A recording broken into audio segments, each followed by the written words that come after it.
धृतराष्ट्र धृतराष्ट्र उवाच। धर्मक्षेत्रे कुरुक्षेत्रे समवेतायुयुत्सवः। मामुका पाण्डवाश्चैव किम कुर्वत संजय। धृतराष्ट्र ने कहा, हे संजय, धर्म युद्ध कुरुक्षेत्र में युद्ध की इच्छा से एकत्र हुए मेरे तथा पांडु के पुत्रों ने क्या किया। हरे कृष्णा। तो हरे। आप सबका लेवल 2 में स्वागत है। हम ने आप और आपने मिलके 18 दिनों की जो यात्रा थी भगवत गीता को समझने की, वो पूरी करके लेवल 1 पूरा किया है। और अब हम लेवल 2 कर रहे हैं। और लेवल 2 की आवश्यकता क्यों पड़ी, या इन लेवल्स की आवश्यकता ही क्यों पड़ गई है? जैसे हम सीढ़ी चढ़ते हैं ना, एक एक सीढ़ी चढ़ते हैं, और एक एक सीढ़ी चढ़ते चढ़ते हम उद्देश्य को प्राप्त कर लेते हैं। जहां हमें पहुंचना होता है वहां हम पहुंच जाते हैं। उसी ये लेवल्स हैं। और इन लेवल्स के द्वारा हम एक एक लेवल्स ऊपर बढ़ते बढ़ते हम बहुत कुछ जान जाते हैं भगवान के बारे में। जो हम ज्ञान प्राप्त करना चाहते हैं वो हम प्राप्त कर पाते हैं। तो पहले हम लोगों ने ऊपर ऊपर से देखा था कि हाँ, क्या भगवत गीता में क्या लिखा हुआ है। और प्रभुपाद जी कहते हैं कि मैंने अपनी किताबों में कृष्ण भावनामृत को पूरी तरह से समझाया है। और नहीं समझ में आता है तो क्या करना चाहिए? बार बार पढ़ना चाहिए। बार बार पढ़ने से क्या होता है? आध्यात्मिकता में प्रगति हो जाती है। तो अभी तक हमने केवल नदी के किनारे पर खड़े होके थोड़ा पानी में हाथ पैर डाला था। अब थोड़ा हम भगवत गीता की और गहराई में उतरेंगे और भगवत गीता यथारूप को पढ़ेंगे। भगवत गीता यथारूप क्यों पढ़ना चाहिए? क्योंकि भगवत गीता यथारूप जैसी भगवान ने कही है वैसा ही प्रभुपाद जी ने उसको वहां पर डिलीवर किया है। कोई मिलावट नहीं है उसमें। कुछ भी जो है वो अलग से नहीं जोड़ा गया है। सब गुरु परंपरा से आया हुआ है, प्रमाण के साथ आया हुआ है। तो चैतन्य महाप्रभु का भी इच्छा थी कि हाँ, भगवान की वाणी को घर घर तक पहुंचाया जाए, कृष्ण से सबको मिलाया जाए। और प्रभुपाद जी ने इसमें बहुत ही उपयोगी कार्य किया हुआ है। जबकि वो इतने विनम्र थे कि वो कह रहे हैं कि मैंने कोई बड़ा काम नहीं किया है, मैं तो कॉपी कर रहा हूँ। 5,000 साल पहले जो कृष्ण ने कहा था वो मैं कॉपी कर रहा हूँ। तो हम कैसे मान लें? हम तो इतनी आसानी से कोई चीज मानते ही नहीं है। तो भगवत गीता को आप देखिए तो सबसे ज्यादा भक्त उसको पढ़ते हैं। साथ ही साथ एक चीज और है, बहुत सरल भाषा में लिखा हुआ है, बहुत आसानी से आप समझ सकते हैं। और हम क्या चाहते हैं? सरलता से समझना। इसीलिए सारी भाषाओं में, क्योंकि दूसरी भाषाओं में हम उतनी अच्छी तरह से नहीं समझ पाते हैं, तो हमारी सबकी भाषाओं में, भारतवर्ष में जितनी भाषाएं, विदेशों में जो भाषाएं हैं, सभी भाषाओं में भगवत गीता को पहुंचाने की कोशिश की गई है। और भगवत गीता कहते हैं कि भगवान के नाम और भगवान अभिन्न नहीं है। तो भगवान का नाम जहां भी है, सब जो है वो उतना ही पवित्र है, उतना ही शुद्ध है, उतना ही शुद्ध करने वाला है जितने की भगवान है। इसलिए हमें भगवत गीता यथारूप को पढ़ना चाहिए। कम से कम एक माला जरूर करनी चाहिए। रोज क्लास में आइए, तो आपको क्लास के एक्टिविटी में पार्टिसिपेट करिए।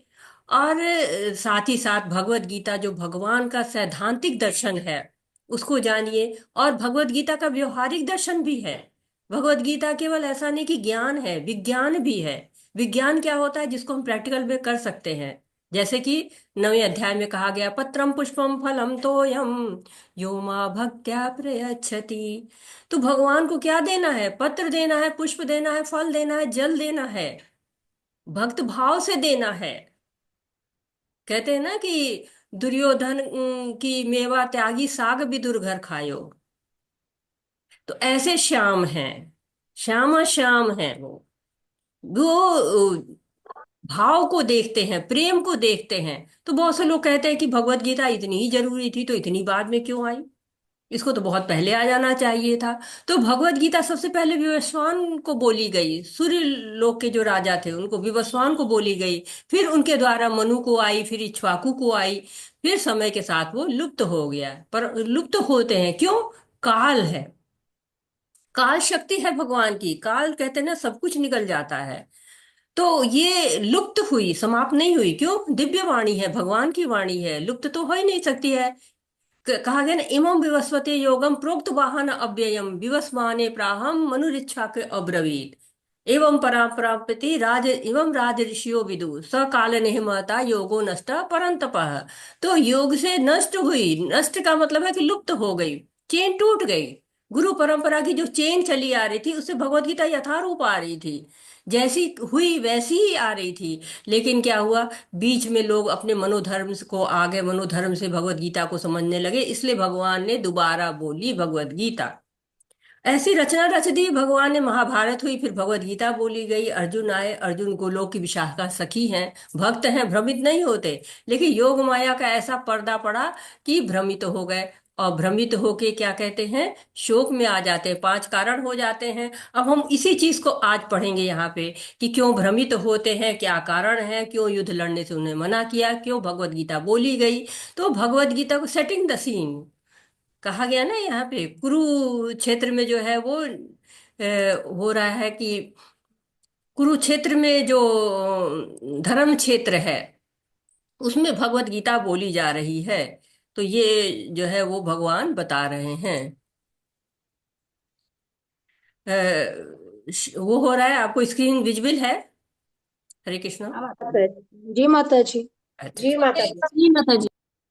ये बीच में चली गई थी क्या? नहीं नहीं नहीं। अच्छा नहीं अच्छा। नहीं, ठीक है। बिल्कुल नहीं। Okay okay. हेलो माता जी। हरे कृष्णा। तो ये यहाँ पर जो भगवत गीता है, इसमें सेटिंग द सीन, कुरुक्षेत्र के युद्ध स्थल में सैन्य निरीक्षण, इस अध्याय का नाम है। वैसे इसको क्या कहा गया है, अर्जुन का विषाद, अर्जुन का विषाद योग कहा गया है, कि अर्जुन जो है वो विषाद करते हैं यहाँ पर, विषाद योग। लेकिन प्रभुपाद जी ने इसका नाम रखा है कुरुक्षेत्र में जो सेना का निरीक्षण जो है, उसका नाम उस तरह से क्यों रखा गया है? क्योंकि विषाद, अर्जुन विषाद में है। प्रभुपाद को अच्छा नहीं लगा ये कि अर्जुन का विषाद, क्योंकि भगवान ने कोई अध्याय वाइज तो बोली नहीं है भगवत गीता, कि इस अध्याय का ये नाम होगा मैं ये बोलता हूँ, इस अध्याय का ये नाम होगा मैं ये बोलता हूँ, नहीं। वो तो आचार्यों ने नाम रखा हुआ है अलग अलग समझने के लिए। तो देखिए, हम रोते हैं तो किस लिए रोते हैं? भौतिक चीजों के लिए रोते हैं, अपने लिए रोते हैं, मोस्टली तो हम अपने लिए रोते हैं, दूसरों के दुख में तो हम कम ही रोते हैं। अपने लिए, या उसमें कुछ ना कुछ हमारा जुड़ा होता है तब हम रोते हैं। लेकिन अर्जुन किस लिए रो रहे हैं, कि इतना भयंकर संहार, 18 छोड़ी सेना समाप्त हो जानी मेरे नाम पर, एक राज्य के लिए, ये कष्ट है उनको, तो कितना विषाद है। दूसरों के लिए खुद मरने को तैयार है, भिक्षा मांगने को तैयार है। जबकि आज का समाज बिल्कुल विपरीत है इसके, अपने लिए वो सब कुछ चाहता है, दूसरों के लिए वो दूसरों को मारने के लिए तैयार रहता है। तो ये अर्जुन का विषाद है। और केवल एक यही भगवत गीता है जिसको कहा गया कि इसी ग्रंथ की आवश्यकता है। भगवत गीता और भागवता आप पढ़ लेते तो उसके बाद और कुछ भी पढ़ने की आवश्यकता नहीं रह जाती है। कहा है ना, आदि ये शंकराचार्य गीता महात्मा आपने लेवल 1 में पढ़ा हुआ है, एक शास्त्र देव की पुत्र गीतम, एको देवो देव की पुत्र एवं एको मंत्र से नमानि यानी कर्माप्येकम तस्य देवस्य सेवा। एक ही ग्रंथ है भगवत गीता, श्री कृष्ण के द्वारा गाया हुआ गीत, और केवल एक ही भगवान है, पूज्य भगवान देव की पुत्र, और एक ही मंत्र है भगवान का पवित्र नाम, और एक ही सेवा है भगवान श्री कृष्ण की सेवा। तो गंगा माता जैसे है ना, भगवान के चरण कमलों से आके पवित्र हो गई और हमको भी पवित्र करती हैं। गंगा माता तो आना ही नहीं चाहती थी पृथ्वी पर, कहती कि नहीं मैं नहीं जाऊंगी। तो कहे कि नहीं, सारे भक्त जो है वो आपके अंदर स्नान करके अपने आप को पवित्र कर लेंगे। तो उन्होंने कहा ठीक है, भक्त तो पवित्र हो जाएंगे, मैं कैसे पवित्र होंगे? इतनी अपवित्रता छोड़ के जाएंगे वो, मैं कैसे पवित्र हो जाऊंगी? तो कहते नहीं, भक्त जब स्नान करेंगे तो वो पाप जो है वो समाप्त हो जाएंगे और आप पवित्र रहेंगी। तो भगवान के चरण कमलों से आती हैं, काफी कई प्रश्न रखती हैं और तब वो आती हैं। वैसे ही भगवत गीता क्या है, भगवान के मुखार बिंद से आई है, गंगा चरण कमलों से, और भगवत गीता मुखार बिंद से। क्यों? हमको भगवान से संबंध जोड़ने के लिए, कि हम भगवान के हैं, भगवान हमारे हैं। मम्मे वांछे जीव लोके जीव भूता सनातना, हम उनके अंश हैं। और जब क्या होता है, हम अपने अपनों से मिलते हैं, प्रसन्न हो जाते हैं, वैसे आत्मा जब परमात्मा से मिलती है तो प्रसन्न हो जाती है। जो हम संबंध भूल जाते हैं कि हम भगवान से हमारा संबंध है, उसको पुनर्जीवित करती है हमारी भगवत गीता। और प्रभुपाद जी ने जो तात्पर्य लिखे हैं वो अपने मन से नहीं लिखे हैं। उन्होंने बहुत सारे आचार्य, बलदेव विद्याभूषण, श्री विश्वनाथ चक्रवर्ती ठाकुर, श्री श्रीधर स्वामी, श्री पद्माचार्य, रामानुजाचार्य, उन सबको आधार लेके लिखते हैं। तो इस भगवत गीता के जो आपकी कहानी है वो तो मैं आपको बता चुकी हूँ पिछले ही लेवल 1 में, कि कैसे महाभारत की रचना हुई और महाभारत में फिर भगवत गीता को बोला गया। इस रचना के बारे में आप सुन चुके हैं। इस भगवत गीता में 700 श्लोक हैं। सारे श्लोक बहुत ही महत्वपूर्ण हैं। 574 श्लोक कृष्ण बोलते हैं, 84 श्लोक अर्जुन बोलते हैं, 41 श्लोक संजय बोलते हैं और धृतराष्ट्र का पहला श्लोक होता है। अब इसमें देखते हैं कि है क्या भगवत गीता में। ये भगवत गीता के पहले अध्याय में क्या क्या है।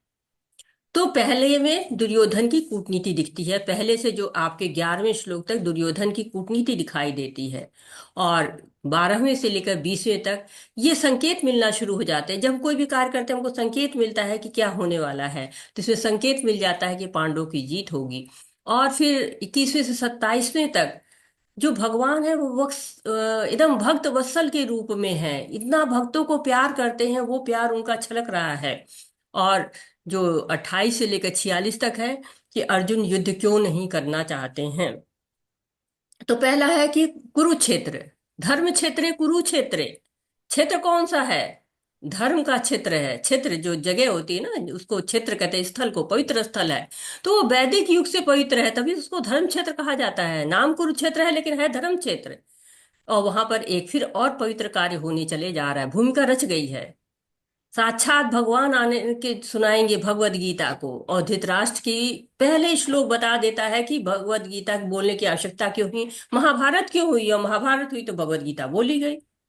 तो धृतराष्ट्र पूछते क्या है, माम का पांडवाश्चैव, मेरे पुत्र और पांडव के पुत्र कर क्या रहे हैं। तो ये श्लोक धृतराष्ट्र का मनोभाव बताता है, जिज्ञासा उनकी बताता है। भाई जब वहां गए हैं युद्ध भूमि में, तो लड़ने गए हैं, युद्ध करने गए हैं।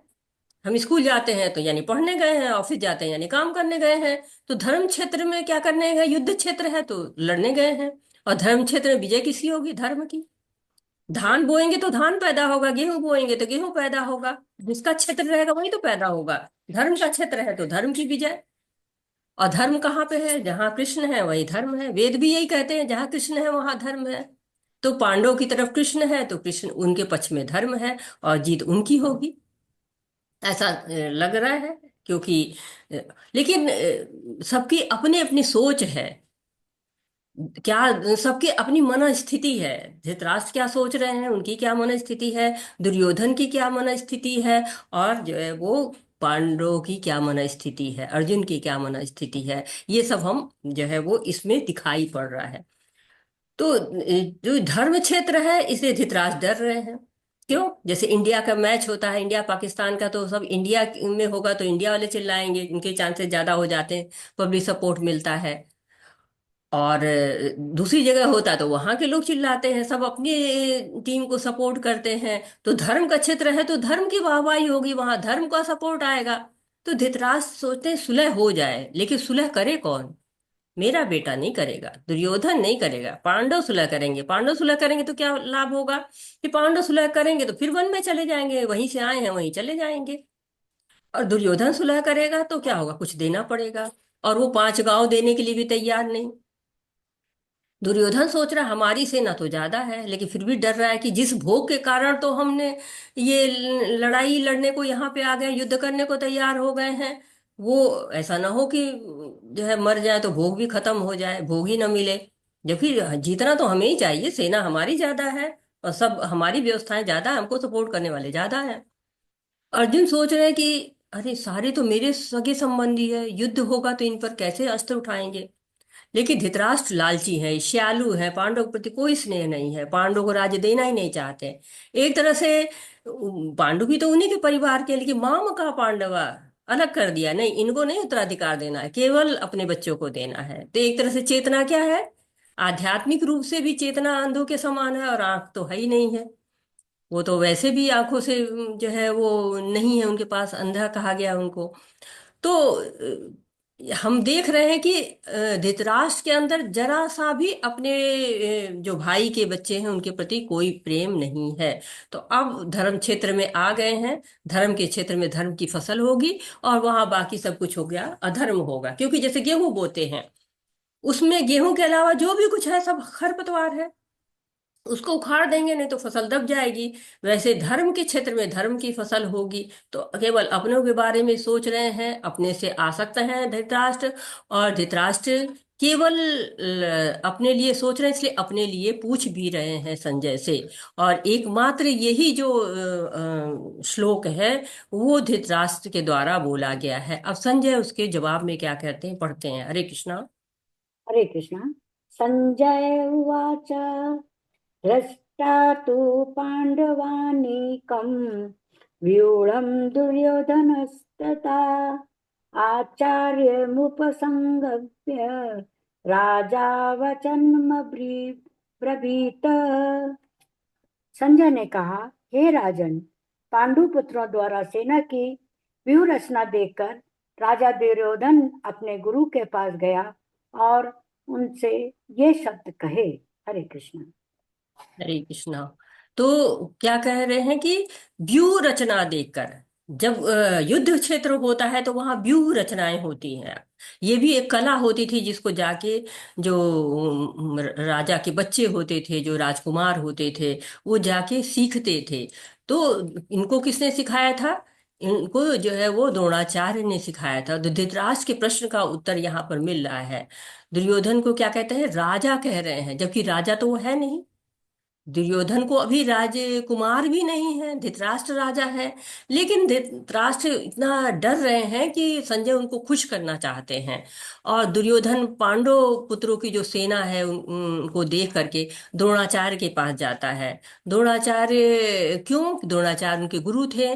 और द्रोणाचार्य को इसलिए नहीं कि द्रोणाचार्य को खुश करने जा रहा है या उनको प्रणाम करने जा रहा है, एक तरह राजनीतिज्ञ का कार्य कर रहा है, कि उनकी गलतियों को दिखाने जा रहा है कि ऐसा मत सोचो आपने गलती की है, और आपको पूरी अच्छी तरह से युद्ध लड़ना है ताकि हम जीतें।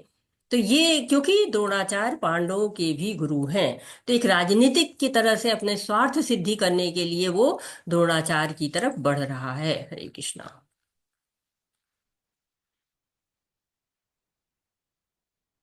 पढ़िए माता जी। हरे कृष्ण।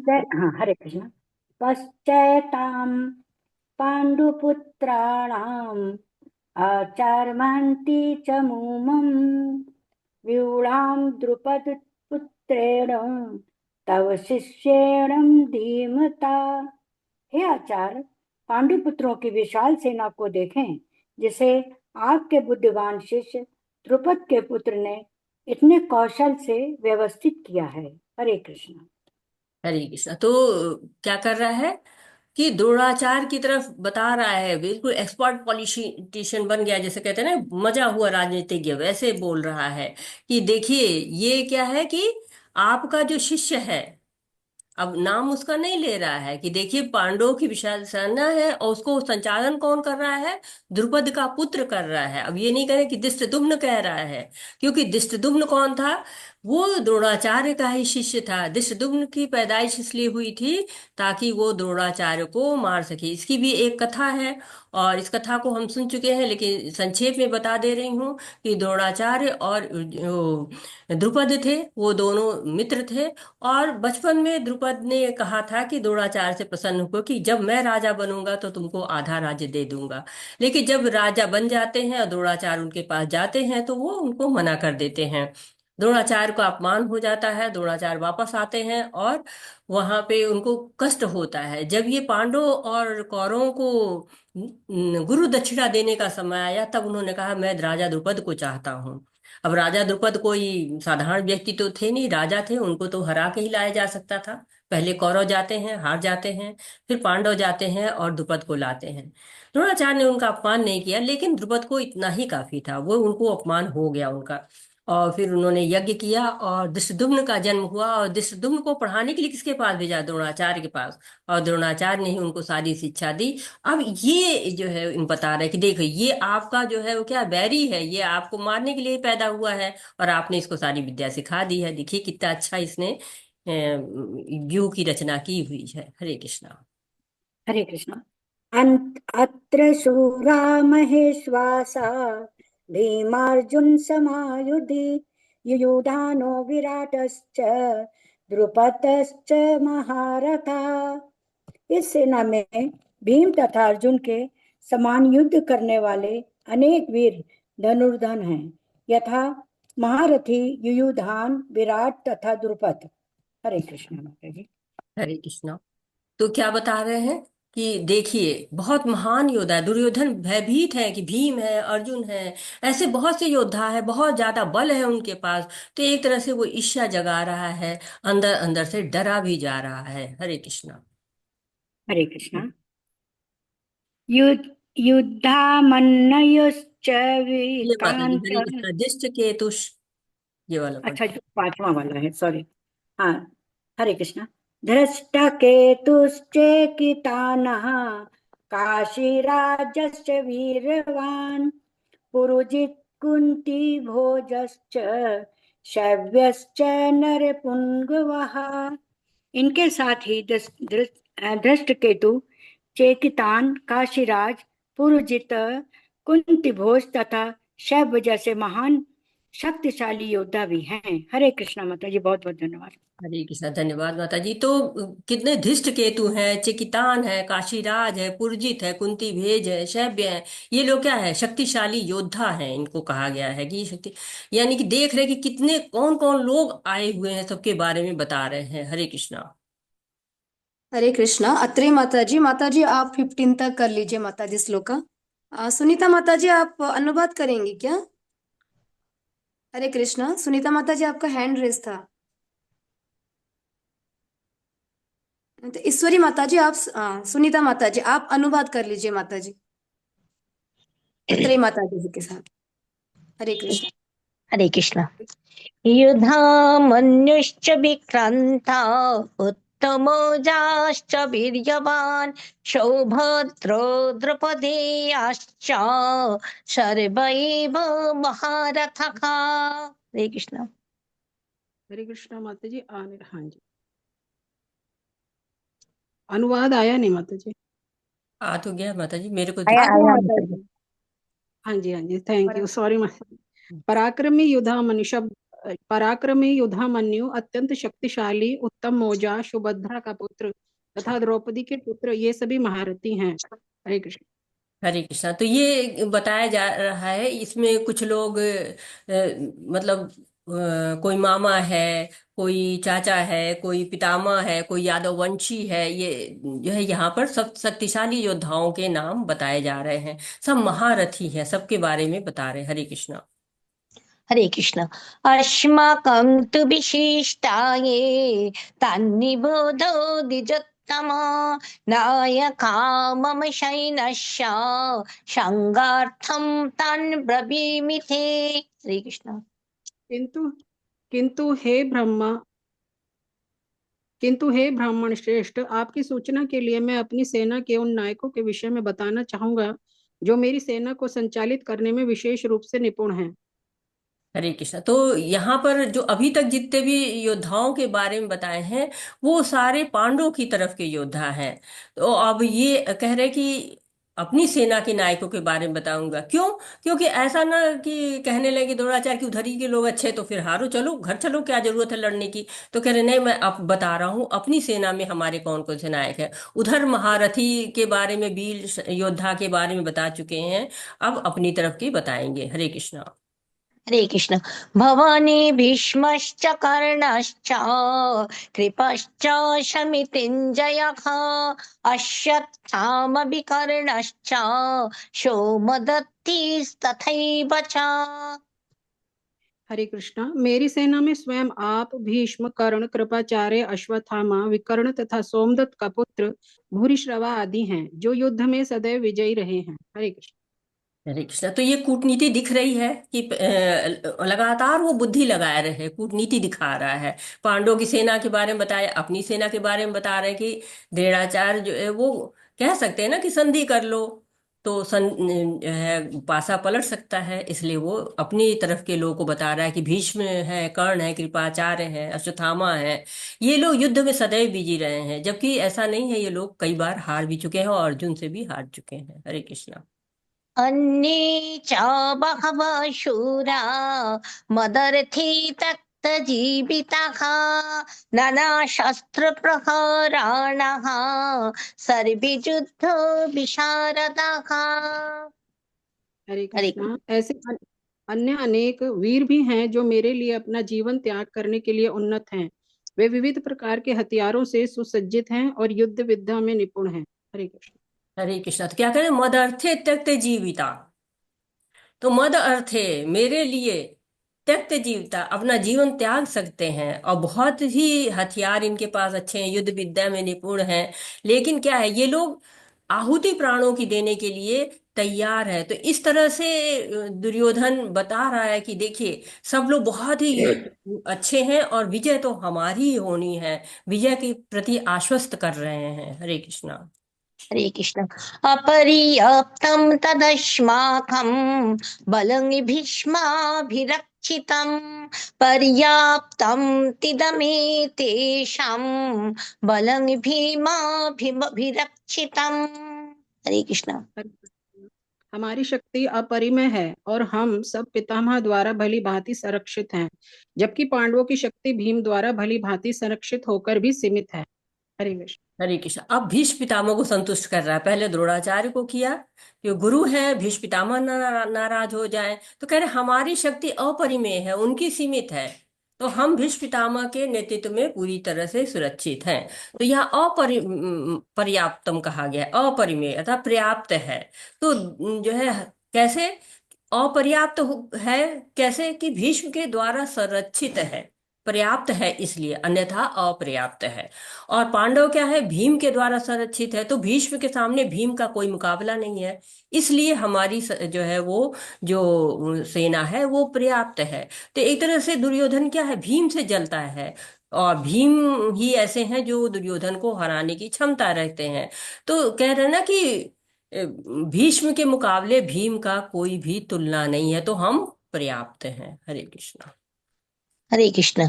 अयनेषु च शरीरेषु यथा भागम् अवस्थितः भीष्मम् एवाभिरक्षन्तु भवन्तः सर्व एव हि। हरे कृष्णा। अतएव सैन्य व्यूह में अपने अपने मोर्चों पर खड़े रहकर आप सभी भीष्म पितामह को पूरी पूरी सहायता दें। हरे कृष्ण। हरे कृष्णा। तो अब देख रहा है कि सेना का भी मनोबल बढ़ाए, क्योंकि सेना ही तो लड़ती है, मुख्य रूप से सेना ही लड़ती है, और ज्यादा उसी का जो है वो वो होता है, क्या कहते हैं कि हानि होती है। तो इस तरह से वो सबको खुश कर रहा है। भीष्म और द्रोणाचार्य के बारे में वो चाह रहा है कि भले ही मैं अधर्म करूं तो भी ये मेरी तरफ रहेंगे, क्योंकि चीर हरण जब हो रहा था तब भी ये हमारी तरफ थे, वहां भी अधर्म हो रहा था। इसी तरह से दूसरी बात है कि जो भीष्म है, द्रोणाचार्य है, सबका भरण पोषण कहाँ से हो रहा था, दुर्योधन के राज्य के द्वारा ही हो रहा था। तो वो सबको समझा भी रहा है, लेकिन अंदर ही अंदर वो जान रहा है कि ये लोग बलशाली हैं और ये लोग हमारी पूरी तरह से साथ देंगे। लेकिन कह रहा है कि भीष्म पितामह क्या है, थोड़े पुराने हो गए, वृद्ध हो गए हैं ना, तो सेना के लोग, आप लोग उनकी सहायता करें, ऐसा ऐसी कूटनीति वो दिखा रहा है। हरे कृष्णा। हरे कृष्ण। तस्य सञ्जनयन् हर्षं कुरु वृद्ध पितामहः सिंहनादं विनोदच्छै शङ्खं दद्मो प्रतापवान्। हरे कृष्णा। तब कुरुवंश के वयोवृद्ध परम प्रतापी एवं वृद्ध पितामह ने सिंह गर्जना की सी ध्वनि करने वाले अपने शंख को उच्च स्वर से बजाया, जिससे दुर्योधन को हर्ष हुआ। हरे कृष्ण। हरे कृष्णा। तो देख रहा है कि द्रोणाचार्य तो कुछ उत्तर दे ही नहीं रहे हैं, तो दुर्योधन को कष्ट होता है, और भीष्म इसको देख ले रहे हैं, तो उनकी प्रसन्नता के लिए शंख बजाते हैं। दुर्योधन खुश हो जाता है, क्या सोच के, अरे भीष्म तो हमारे साथ है। अब यहाँ से शुरू हो रहा है आपको जो विजय के संकेत है, पांडवों को विजय मिलेगी ऐसा संकेत मिलना शुरू हो गया। कहते हैं ना कि हाँ ये शुभ लक्षण हो गए हैं, तो ये शुभ लक्षण अब शुरू हो जा रहे हैं। हरे कृष्णा। हरे कृष्ण। तत् शङ्खश्च भैर्यश्च बाणखगोमुखाः सहसैव प्रहन्यन्त सशब्दस्तुमुलोऽभवत्। हरे कृष्ण। हरे कृष्णा। तत्पश्चात शंख, नगाड़े, बिगुल, तुरही तथा सींग सहसा एक साथ बज उठे। वह समवेत स्वर अत्यंत कोलाहलपूर्ण था। हरे कृष्णा। तो जो भीष्म थे वो सेनापति थे। सेनापति का जैसे ही शंख बजता है, वैसे ही जो बाकी चीजें थी, शंख था, नगाड़ा था, बिगुल थे, तुरही थे, सींग थे, ये सब एक साथ बज उठ जाते हैं। और जब एक साथ, जैसे युद्ध का बिगुल होता है ना, युद्ध का बिगुल बज उठा, तो युद्ध का बिगुल बज उठते ही क्या होता है, पूरा चारों तरफ कोलाहल सा छा गया। क्यों? जैसे ही ये सब बजता है, वैसे ही जो हाथी होते हैं, घोड़े होते हैं, सब अनमने से होते हैं ना, वो अलग से जो आवाज आती है, तो वो सबकी जो आवाजें सुनाई देती हैं, तो बहुत ही विभत्स जैसा जो है वो आवाजें आने लगती, कोलाहल जिसको कहते हैं, कि जो कानों को सहन ही ना हो। तो अब जो श्लोक आ रहे हैं आपको आएंगे 14 से लेकर और 18 तक। अब आपको शंख को की बात सुनाई देगी कि कौन सा शंख कौन बजा रहा है। तो जो कृष्ण है वो पंचजन्य शंख बजाएंगे। पंचजन्य शंख उन्होंने एक असुर को मार के पाया, प्राप्त किया था। और भीम पौंड्रू शंख बजाते हैं, अर्जुन देवदत्त शंख बजाते हैं जो भाग्य का प्रतीक होता है, युधिष्ठिर अनंत विजय शंख बजाते हैं, नकुल सुघोष शंख बजाते हैं, और सहदेव मणिपुष्पक शंख बजाते हैं। तो ये सब बहुत ही दिव्य शंख है, इनकी ध्वनि भी बहुत शुभ होती है। देखिए, जब शंख बजाए जाते हैं ना, जब मंगल आरती होती है तो भी शंख बजाए जाते हैं। तो अब सारे जो है वो दिव्य शंख बजाए जाएंगे। और कहते हैं कि श्वेत घोड़ों द्वारा खींचे जाने वाले विशाल रथ पर, सोचिए कितना सुंदर दृश्य होगा कि विशाल रथ है, घोड़े उस पर, सफेद घोड़े कितने सुंदर लगते हैं, आपने देखा होगा। और उस पर कृष्ण आसीन है, पीतांबर पहने हुए मोर पंखी कृष्ण।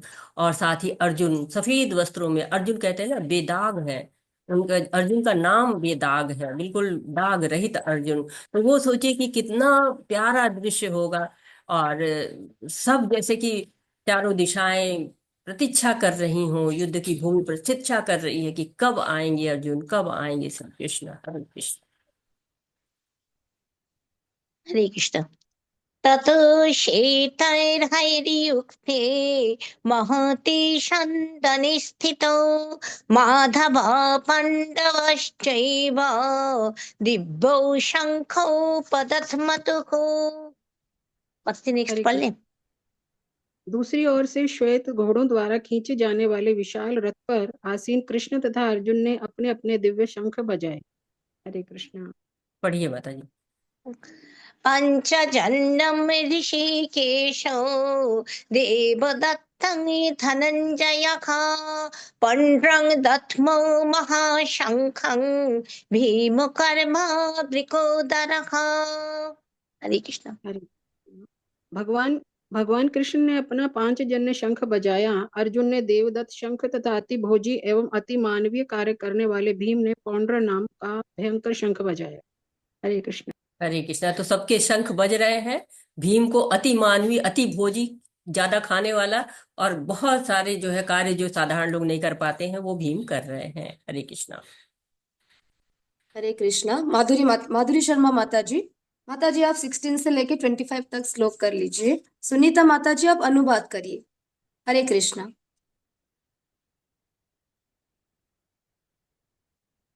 हरे कृष्णा। माधुरी शर्मा माता हरे जी। कृष्ण माता जी। पढ़िए माता हरे जी। कृष्णा। जी माता जी मैं पढ़ लेती हूँ। पढ़िए।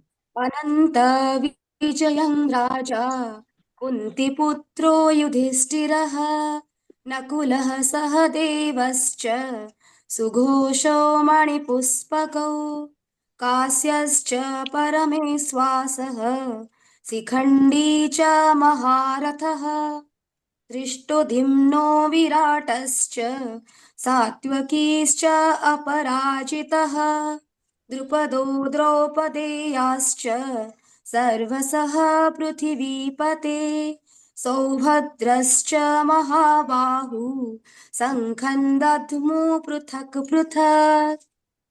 हरे कृष्णा। सुनीता जी आप बात करिए माता जी। जी माता जी, हरे कृष्ण। हे राजन, कुंती पुत्र राजा युधिष्ठिर ने अपना अंत विजय नामक शंख बजाया तथा नकुल और सहदेव ने सुघोष एवं मणिपुष्पक शंख बजाए। महान धनुधर काशी राज परम योद्धा शिखंडी धृष्टद्युम्न विराट अजय सात्यकी द्रुपद द्रौपदी के पुत्र तथा सुभद्रा के महाबाहु पुत्र आदि सबों ने अपने अपने शंख बजाए। हरे कृष्ण माता जी। तो जो है क्या हुआ है कि सब शंख बजा रहे हैं, सब एक तरह से रणभेरी बजा रहे हैं। कहते हैं ना कि स्वभाव जो है वो नहीं बदलता है आदमी का, जो है वो स्वभाव कहते हैं कि कर्म भी स्वभाव को नहीं बदल पाता। तो ऐसे दुर्योधन के स्वभाव के कारण सब खड़े हुए हैं और सब युद्ध के लिए तैयार हो गए हैं। और भगवत गीता में ये यही बताते हैं कि कृष्ण हमको देख रहे हैं और चाह रहे हैं कि हम अपने कर्म को बदल के हम अपने स्वभाव को बदल लें।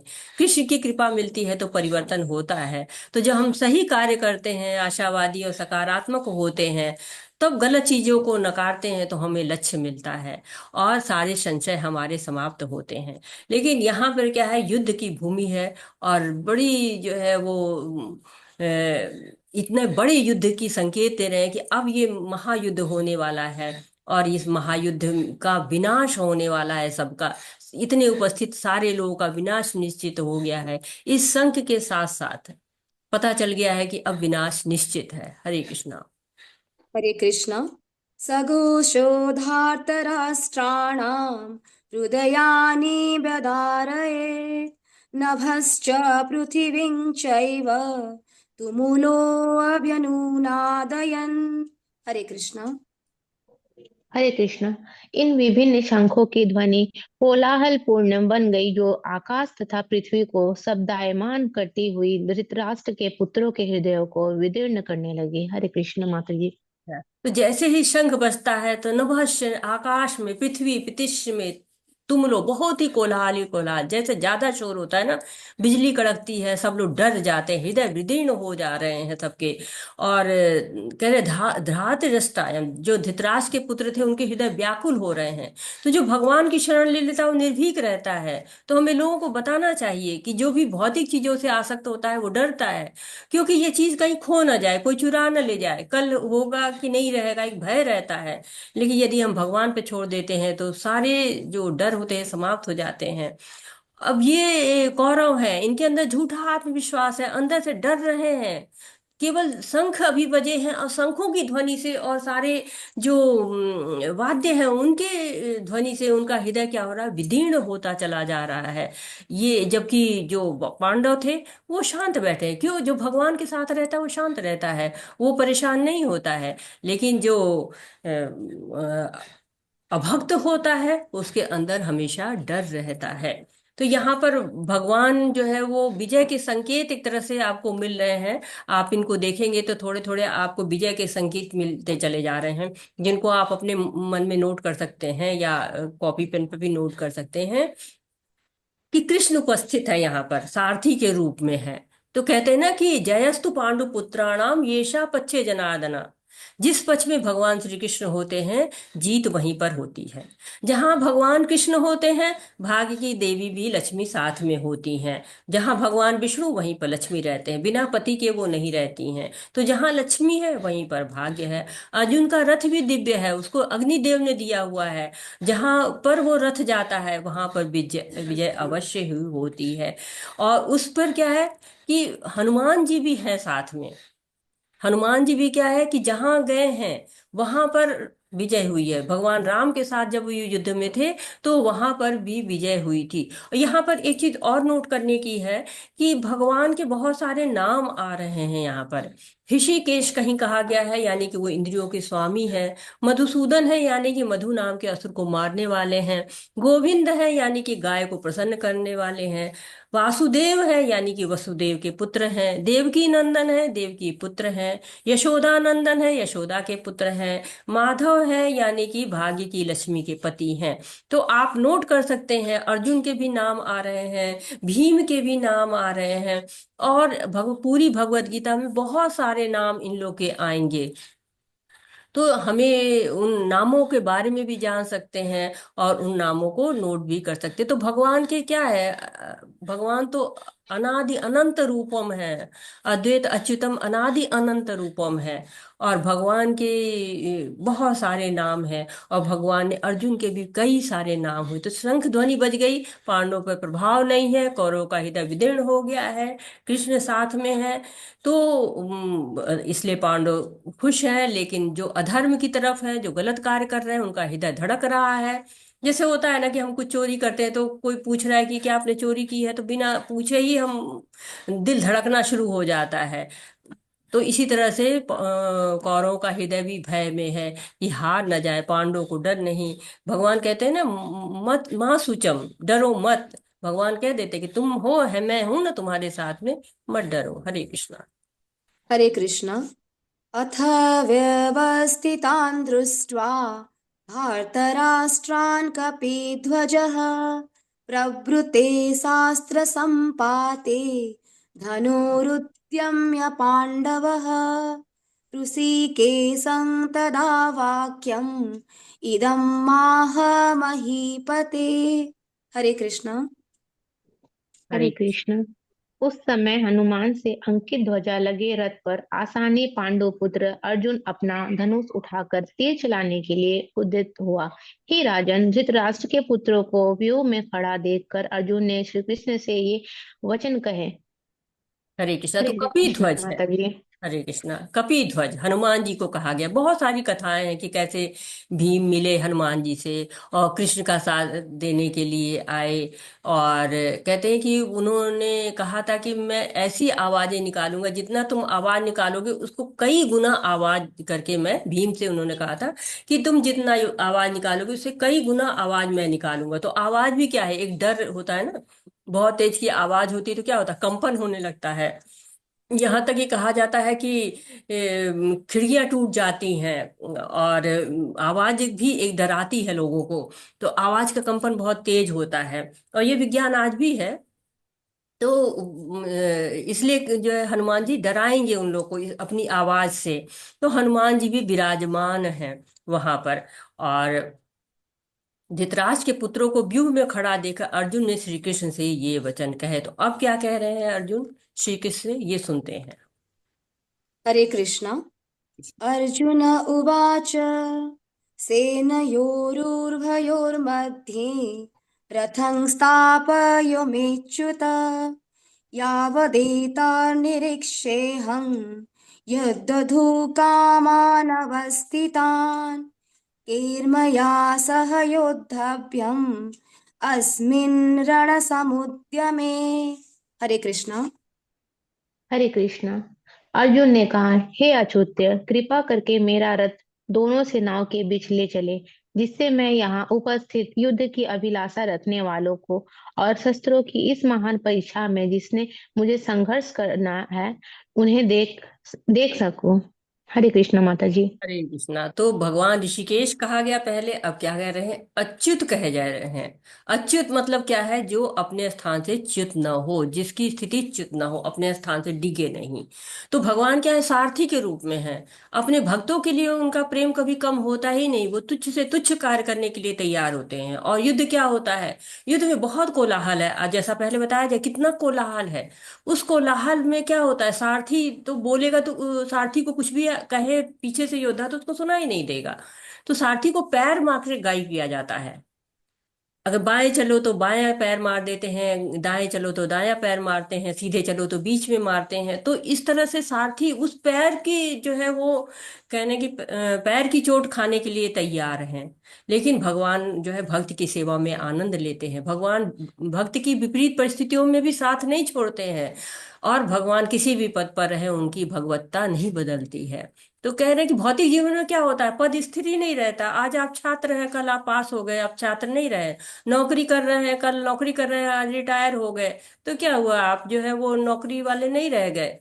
कल एमएलए एमपी का चुनाव जो है लिया आपने, और नेता बन गए, कोई पद मिल गया, 5 साल बाद हार गए, सब खत्म हो गया। तो स काल नेहमाता योगो नष्टा परम तपा, काल जो है सब समाप्त कर देता है। तो अर्जुन से कह रहे हैं कि अच्युत कृपा करके मेरा रथ दोनों सेनाओं के बीच में ले चलिए। अब क्या है, ये भाव क्या है, मित्र का भाव है, ले चलिए। जैसे कहते हैं ना, ये कर लीजिए, मित्र से हम कहते हैं ये कर लीजिए। तो एक तरह से भगवत गीता की जो है रूपरेखा रची जा रही है। और दुर्योधन कितने हठी हैं कि इन सारी परिस्थितियां दिखने के बाद भी वो सोच रहे हैं कि नहीं, बस जीत मेरी होगी, मैं राज्य को भोगूंगा। लेकिन भगवान की माया बहुत ही शक्तिशाली है। कृष्ण की जो है महिमा को नहीं समझ पा रहे हैं वो, और कृष्ण के बिना कैसे जीत पाएंगे, इस चीज को भी वो नहीं समझ पा रहा है दुर्योधन। तो धृतराष्ट्र और दुर्योधन दोनों ही आध्यात्मिकता से बहुत दूर हैं। हरे कृष्णा। हरे कृष्ण। योत्स्यमानानवेक्षेऽहं य एतेऽत्र समागतः धार्तराष्ट्रस्य दुर्बुद्धे युद्धे प्रियचिकीर्षवः। हरे कृष्ण। हरे कृष्ण। मुझे उन लोगों को देखने दीजिए जो यहाँ पर धृतराष्ट्र के दुर्बुद्धि पुत्र दुर्योधन को प्रसन्न करने की इच्छा से लड़ने के लिए आए हुए हैं। हरे कृष्ण माता जी। हरे कृष्णा। तो कौरव युद्ध करने के लिए उतावले हैं, सारे कौरव पक्ष के लोग, जो कि चाह रहे हैं कि लड़ें। मतलब लेकिन अर्जुन नहीं सोच पा रहे हैं कि जो लोग विपक्ष में खड़े हैं, ये क्यों नहीं एक बार भी सोच पा रहे हैं कि इसका परिणाम क्या होगा। तो दुर्बुद्धि पुत्र है, जो है वो पुत्र नहीं है, दुर्बुद्धि साथ में उसके लगी हुई है। और जिसमें दुर्बुद्धि होती है वो समझ ही नहीं पाता है कि मैं कहाँ गलत हो रहा हूँ, कहाँ सही हो रहा हूँ, वो नहीं समझ पाता है। हरे कृष्णा। हरे कृष्ण। संजय उवाच एवमुक्तो हृषीकेश गुडाकेशेन भारत सेनयोरुभयोर्मध्ये स्थापयित्वा रथोत्तमम्। हरे कृष्ण। हरे कृष्ण। संजय ने कहा, हे भरतवंशी, अर्जुन द्वारा इस प्रकार संबोधित किए जाने पर भगवान कृष्ण ने दोनों दलों के बीच में उस उत्तम रथ को लाकर लाकर खड़ा कर दिया। हरे कृष्ण माता जी। हरे कृष्ण माता जी। तो संजय कह रहे हैं ना कि यहाँ पर कृष्ण को ऋषिकेश, नहीं, ऋषिकेश गुड़ाकेश।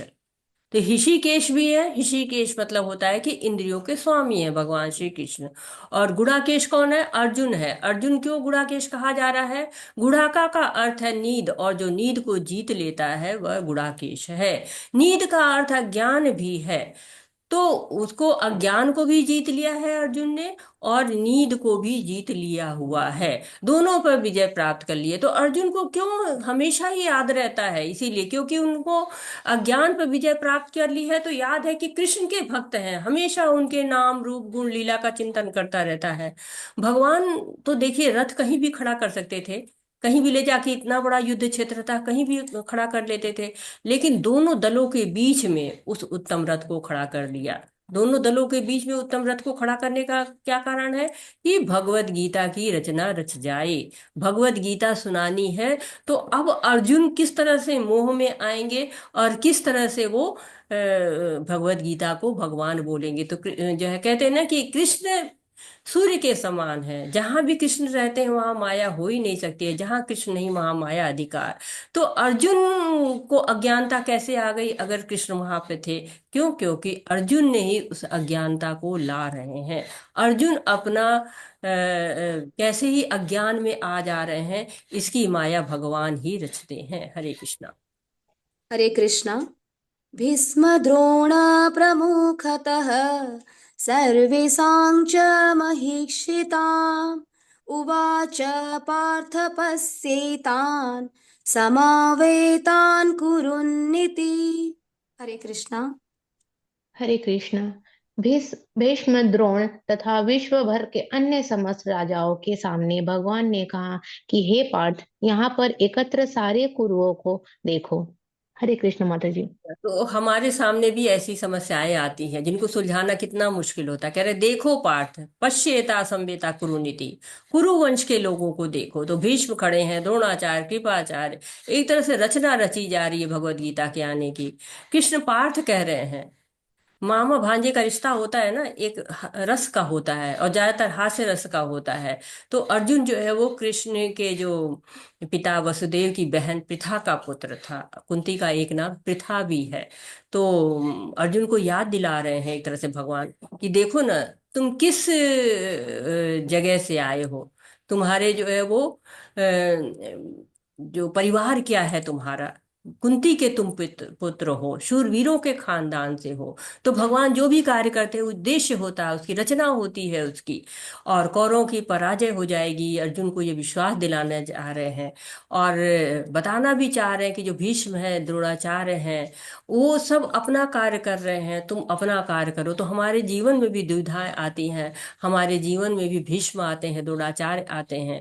लेकिन हमें कैसे कार्य करना है? शास्त्रों के अनुसार कार्य करना है। जब भी हमें कोई समस्या आए, हमें गुरु साधु और शास्त्र की मदद लेनी चाहिए। हरे कृष्णा। हरे कृष्णा। माधुरी शर्मा माता जी। हरे कृष्णा। माता जी आप श्लोक पढ़िए 35 तक, 26 से लेके, और आशा माता जी आप अनुवाद करिए। हरे कृष्णा। हरे कृष्ण माधुरी माता शर्मा जी, माता जी। धन्यवाद।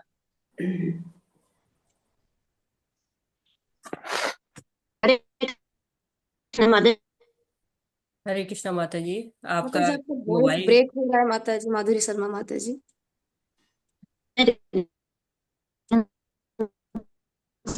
माता जी आपके नेट में दिक्कत है। माता जी मैं पढ़ लेती हूँ। हाँ, कृष्ण। मैं पढ़ लेती हूँ माता जी। पढ़ी।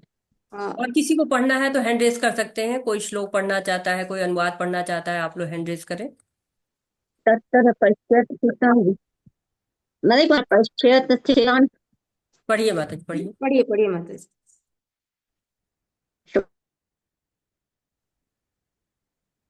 माता जी आपका नेट नहीं चल रहा है माता जी। ब्रेक हो रहा है माता जी, मैं पढ़ लेती हूँ। हाँ, पढ़िए माता जी। तत्र पश्यास्थिता तत्र पश्यास्थ तत्र पश्य स्थितान् पार्थः पितॄनथ पितामहान् आचार्यान् मातुलान् भ्रातॄन् पुत्रान् पौत्रान् सखींस्तथा स्वसुरान् सुहृदश्चैव सेनयोरुभयोरपि। हरे कृष्णा। हरे कृष्णा जी, सभी को हरे कृष्णा। शील प्रभुपाद जी की जय। हरे कृष्ण। अर्जुन ने वहां पर दोनों पक्षों की सेनाओं के मध्य में अपने चाचा, ताऊओं, पितामहों, गुरुओं, मामाओं, भाइयों, पुत्रों, पौत्रों, मित्रों, ससुरों और शुभ चिंतकों को भी देखा। हरे कृष्णा जी। हरे कृष्णा। तो सारे रिश्तेदार हैं, शुभ चिंतक हैं यहाँ पर। पितामह है भीष्म, पितामह है सोमदत्त हैं, वो भी पितामह है। गुरु हैं द्रोणाचार्य और कृपाचार्य हैं। मामा शल्य हैं, शकुनी है, दुर्योधन जैसा भाई है। लक्ष्मण है जो पुत्र है दुर्योधन का। अश्वत्थामा मित्र हैं। शुभेच्छक लोग हैं, कृतवर्मा हैं। तो सारे रिश्तेदार और जो अपने हैं वो वहां पर हैं, मित्र हैं। तो कृष्ण भी जो भी करते हैं उसके दो कारण होते हैं, एक बाह्य कारण होता है, एक आंतरिक कारण होता है। तो एक तरह से कह रहे देख लो कौन कौन खड़ा है। तो इस तरह हमारे भी सामने भौतिक पहचाने होती हैं, रिश्ते भौतिक होते हैं। लेकिन बहुत से रिश्ते हमारे आध्यात्मिक होते हैं। तो अर्जुन के सामने भौतिक रिश्ता भी खड़ा है और आध्यात्मिक रिश्ता भी खड़ा है। आध्यात्मिक कौन है? भगवान साथ में खड़े हुए हैं। और साथ ही साथ क्या है, ये सारे कृष्ण के भी तो अंश हैं। ममे वांशे जीव लोके, सब भगवान के ही तो अंश है। तो दोनों से दो रिश्ता है, भौतिक रिश्ता भी है, आध्यात्मिक भी है। तो भौतिक रिश्ता जो संसार में दिख रहा है, आध्यात्मिक रिश्ता, ये सब जो है वो आत्मा के स्तर पर है। हरे कृष्णा। भगवान के सारे अंश हैं। हरे कृष्णा। तान् समीक्ष्य स कौन्तेय सर्वान् बन्धूनवस्थितान् कृपया परयाविष्ट विसीदन् इदम् अब्रवीत्। हरे कृष्णा। जब कुंती पुत्र अर्जुन ने मित्रों तथा संबंधियों की इन विभिन्न श्रेणियों को देखा तो वह करुणा से अभिभूत हो गया और इस प्रकार बोला, हरे कृष्ण जी। हरे कृष्णा। तो जो अपने लोग होते हैं उनको देख के क्या होता है, हम अभिभूत हो जाते हैं, भ्रम हो जाता है, सही गलत का विवेक समाप्त होने लगता है, कमजोर होने लगते हैं, करुणा का भाव आ जाता है हमारे में। हरे कृष्ण। हरे कृष्णा। किसी का माइक खुला हुआ है, प्लीज माइक अपना बंद रखे। राहुल प्रभु जी, आप क्या पढ़ेंगे, श्लोक या अनुवाद? माता जी मैं अनुवाद पढ़ूंगा, श्लोक पढ़ने नहीं आती है। अच्छा ठीक है प्रभु जी, जब इसके बाद आपको नंबर आएगा, ठीक है। जी जी जी माता जी। हरे कृष्णा। पढ़िए। हरे कृष्ण। अर्जुन उवाच दृष्ट्वेमं स्वजनं कृष्ण युत्सुं समुपस्थितं सीदन्ति मम गात्राणि मुखं च परिशुष्यति। हरे कृष्ण। अर्जुन ने कहा, हे कृष्ण, इस प्रकार युद्ध की इच्छा रखने वाले अपने मित्रों तथा संबंधियों को अपने समक्ष उपस्थित देखकर मेरे शरीर के अंग कांप रहे हैं और मेरा मुंह सूखा जा रहा है। हरे कृष्ण जी। हरे कृष्णा। तो अब कारण आने शुरू हो गए हैं, अर्जुन भ्रमित हो चुके हैं और भगवत गीता आने की रचना रची जा रही है। देखिए, जब अर्जुन भ्रमित होते हैं तो भगवत गीता आती है। भागवतम कैसे आई? जब परीक्षित महाराज को सर्प काटता है, सर्प काटने का श्राप मिल जाता है, तब आती है जो है वो भागवतम। तो कुछ निगेटिव होता है तो भगवान के भी जो है वो कुछ ऐसी रचना होती है कि उसमें पॉजिटिव भी होता है। जैसे मूवी देखते हैं ना, तो उसमें विलेन भी होता है, हीरो भी होता है, पहले विलेन जीतता है लेकिन बाद में अंत में सब ठीक हो जाता है। उसी तरह से यहाँ पर भी क्या हो रहा है कि जो है भगवत गीता की रचना हो रही है और अर्जुन के सामने शोक आ रहा है, अर्जुन का शोक विषाद जो है वो आ रहा है। कैसे? 5 जो है वो उसके कारण है। मैं पहले कारण बता देती हूँ, आप लोग उसमें देखिएगा कहाँ कहाँ आ रहा है। तो पहली जो है वो दया आ रही है। अर्जुन देख रहे हैं कि हमारे कुल के लोग खड़े हैं, हमारे अपने लोग हैं, उनके प्रति दया आ रही है कि हम इनको कैसे मार सकते हैं। दूसरा है कि कोई आनंद ही नहीं है। अपनों को मार के कौन सा आनंद मिलेगा? जब हम कोई चीज दिखाने की होता है, कोई मेरे पास कोई उपलब्धि होती है किसी के पास, तो दौड़ के अपनों को दिखाता है। जब अपने ही नहीं होंगे तो किसको राज्य मिल भी जाए तो क्या आनंद है? पाप का भय भी है कि हमारे गुरु हैं, गुरु के लिए तो कहते हैं कि उनसे एक आप कटु शब्द भी नहीं बोलना चाहिए, और सीधे यहाँ मारने की बात हो रही थी। साथ ही साथ परंपराएं समाप्त हो जाएंगी, सब अनाथ हो जाएंगे, अवांछित संतानों की उत्पत्ति होगी। तो ये 4 कारण यहाँ पर है। एक 5वां कारण असमंजस है, जो कि दूसरे अध्याय में आएगा।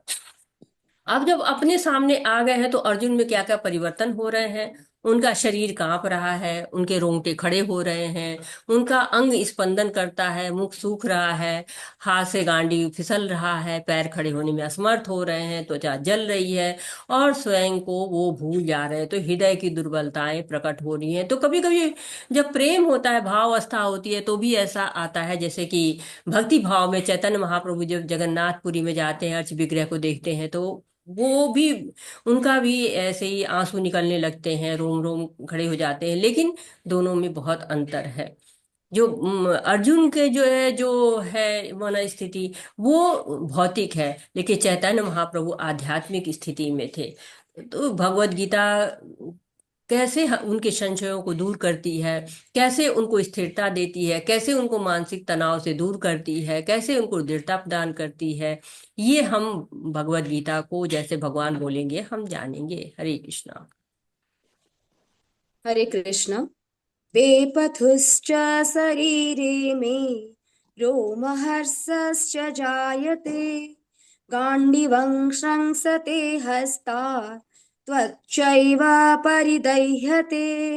हरे कृष्ण।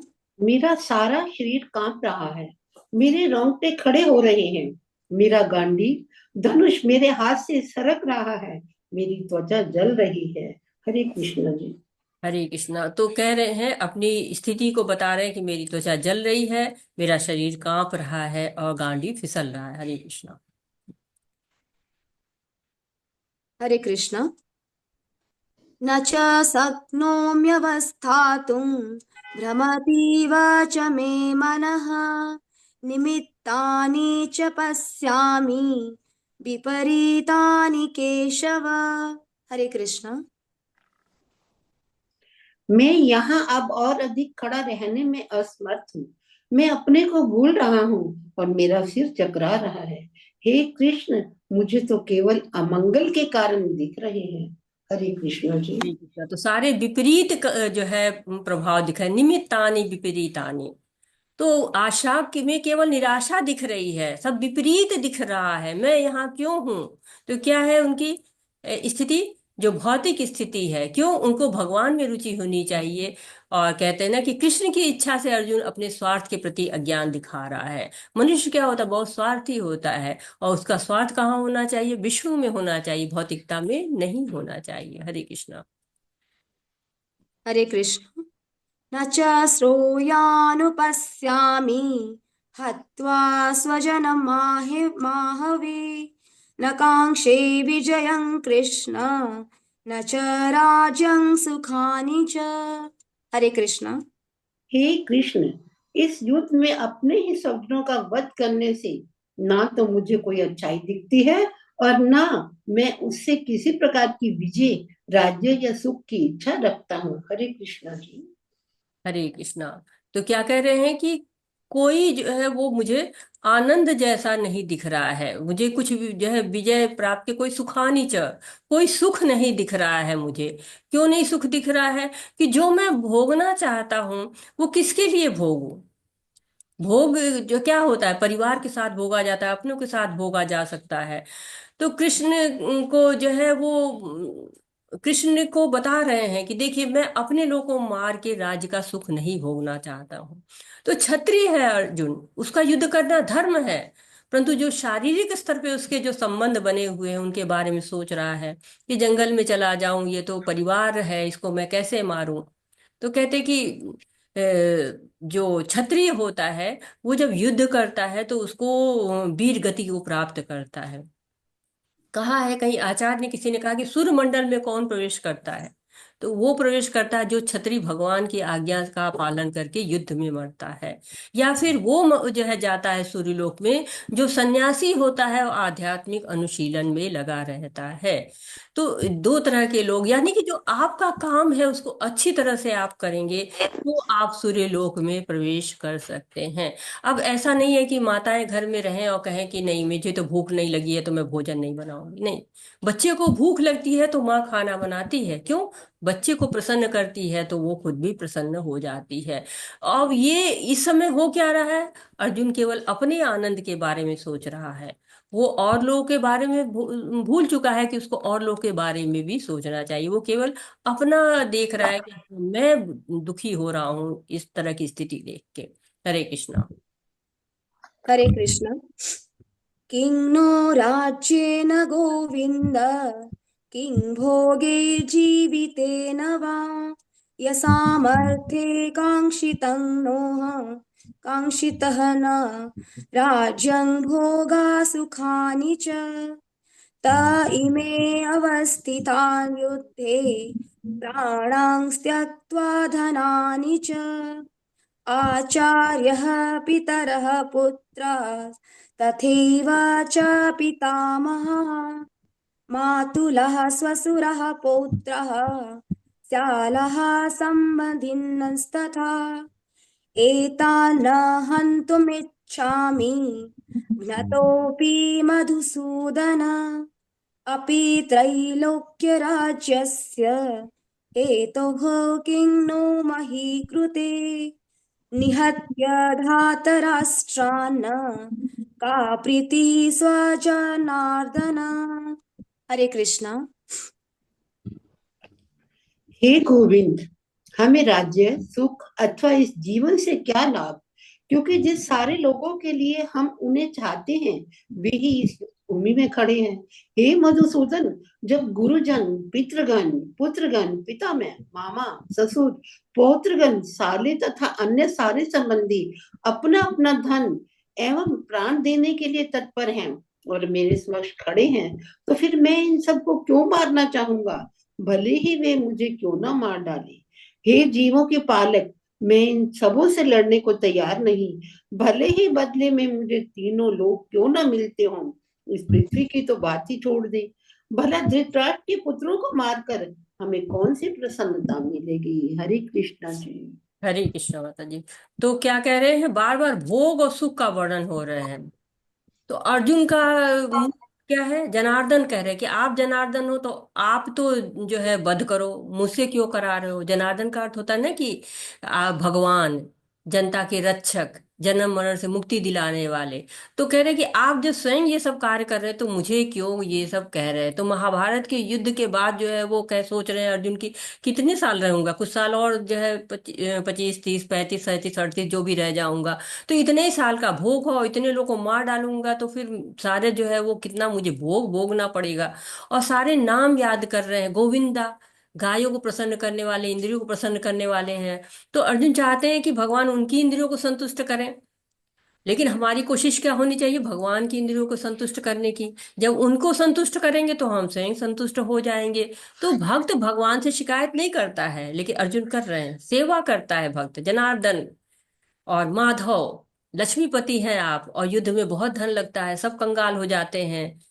मधुसूदन, मधुसूदन यानी कि मधु नाम के राक्षस को आपने मारा था, और आप चाह रहे कि मैं अपने रिश्तेदारों को मार लूं। तो अर्जुन चाहते भगवान मारे, पर भगवान क्या कर रहे हैं, भगवान निमित्त बनाना चाह रहे हैं। निमित्त मात्र भव सब्यसाची। भगवान अर्जुन को श्रेय देना चाह रहे हैं। श्रेयस क्या है, जैसे हमने पहले पढ़ा था, श्रेयस ऐसा होता है कार्य जो लॉन्ग टाइम अचीवमेंट होनी चाहिए। प्रेयस क्या होती है, शॉर्ट टाइम अचीवमेंट होती है। भगवान राम भी जो है रावण को मार सकते थे, लेकिन उन्होंने क्या किया, अंगद को श्रेय दिया। तो इस तरह से जो भगवान है वो निमित्त बनाते हैं सबको। हरे कृष्णा माता। हरे कृष्णा। जी माता जी। और लोग को दे दीजिए चांस जो जी नए माता जी। खड़ा किया अ, हुआ। राहुल प्रभु जी। राहुल प्रभु जी आप अनुवाद कर लीजिए जी प्रभु जी, थर्टी अभी सिक्स कोई से एक लीजिए। और भी था, कोई और भी करना चाह रहा था। अनीता माता जी का हैंड रेज है। नहीं, किसी और राहुल का भी था। हरे कृष्णा की हैंड डाउन कर लिया उन्होंने। ठीक है माता जी, देख। श्लोक जगदीश्वर प्रभु जी आप श्लोक पढ़ेंगे क्या।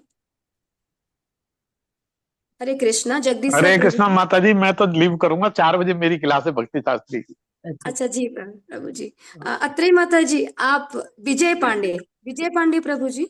हरे कृष्णा। अनम्यूट हरे करिए कृष्णा।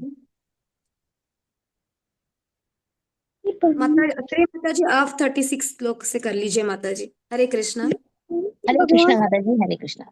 और बोलिए जी। राहुल प्रभु जी आप अनुवाद कर लीजिए अत्रे माता जी के साथ।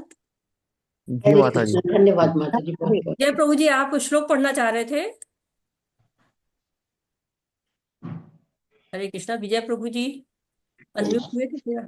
आप श्लोक पढ़ेंगे। हिंदी बोलेंगे। हिंदी बोलेंगे, अच्छा अच्छा ठीक है। वाह। पढ़िए राहुल प्रभु जी, राहुल प्रभु जी। हरे कृष्णा माता जी। हरे कृष्णा।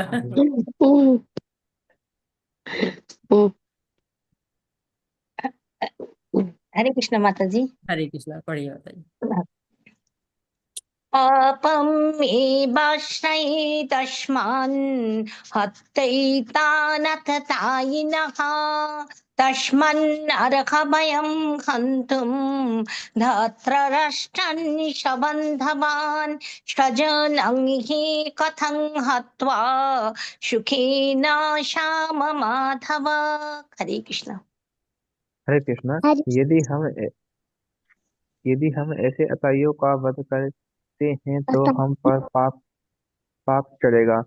तथा यह चरित्र नहीं होगा कि हम धृतराष्ट्र के पुत्रों का तथा उनके मित्रों का वध करें। हे लक्ष्मीपति कृष्ण, इसमें हमें क्या लाभ होगा, और हमने ही कुटिबियों को मारकर हम किस प्रकार खुशी खुशी हो सकेंगे। हरे कृष्णा। हरे कृष्णा। तो कह रहे कि पाप पूर्ण क्रिया है। तो एक तो ऐसे द्वंद्व की स्थिति में है, धर्म संकट आ रहा है कि मैं क्या करूं। तो कई तरह से लोग सोचते हैं ना कि शरीर को आराम दें कि भगवान की सेवा के लिए तप करें। सुबह सुबह कौन उठे मंगल आरती करे, शरीर को आराम ही दे देते हैं। तो इस तरह के द्वंद्व हमारे जीवन में भी चलते रहते हैं। तो ये सोच रहे हैं कि युद्ध करेंगे, लोग मरेंगे और पाप लगेगा। तो अर्जुन पाप कर्मों से बचना चाह रहे हैं, लेकिन शास्त्र क्या कहता है कि 6 प्रकार के आताइयों को मारने में कोई पाप नहीं लगता है। विष जो देता है, विष जो दे, जैसे बचपन में भीम को विष दिया था दुर्योधन ने। आग लगाने वाला है, लाक्षागृह में जो आग लगाने का व्यवस्था की थी। घातक हथियारों से आक्रमण करने वाला, वनवास में कई बार जो है वो उन पे आक्रमण करवाया था दुर्योधन ने। धन लूटने वाला तो राज्य भी लूट लिया था। भूमि हड़पने वाला तो राज्य भूमि एक ही चीज है। दूसरे की स्त्री का अपहरण करने वाला तो द्रौपदी की चीरहरण का प्रयास किया था। रावण ने तो सीता माता का हरण ही कर लिया था। तो कौरव ने ये सारे पाप किए थे। तो उनकी मनसा क्या है? पाप पूर्ण कृत्य की है। अर्जुन माधव कहकर कृष्ण को बता रहे हैं कि युद्ध से अकाल पड़ेगा, आर्थिक स्थिति डावाडोल होगी, धन जन की हानि होगी। अर्जुन सोच रहे हैं कि कृष्ण है, कृष्ण तो कभी दुर्भाग्य लाते नहीं, माधवपति हैं, फिर इस तरह का दुर्भाग्य कैसे आ सकता है उनके रहते हुए। हरे कृष्णा। हरे कृष्ण।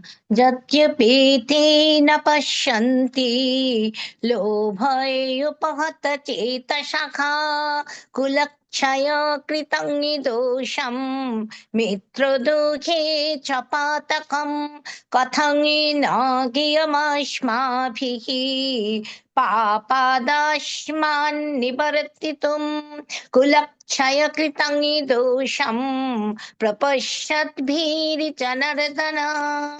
हरे कृष्ण।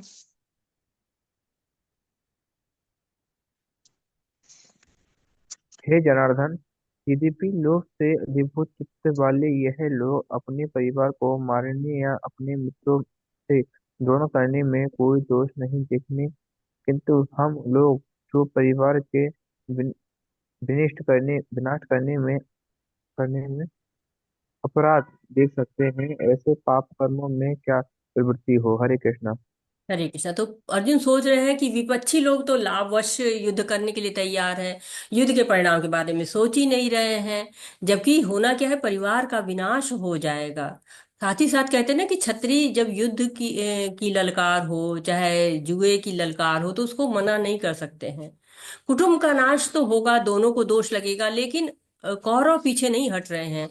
जबकि अर्जुन सोच रहे हैं। तो जो भक्त होता है वो अपने कार्यों के विषय में सोचता है, भक्त डरता है, सावधान रहता है। और अर्जुन सोच रहे हैं कुल के बारे में। भरी सभा में जब द्रौपदी का चीरहरण हो रहा था, तब कुल क्षय के बारे में किसी ने नहीं सोचा कि कुल क्षय होगा। हमारे घर की जो बहू है उसको हम ला रहे हैं बीच सभा में और उसके साथ अभद्र व्यवहार कर रहे हैं, तब भी तो कुल का क्षय हो रहा था। हरे कृष्णा। हरे कृष्ण। कुलक्षये प्रणश्यन्ति कुलो धर्मा सनातनखा धर्मिणश्चे कुलं कृष्णम् अधर्मोऽभिभवत्युता। हरे कृष्ण।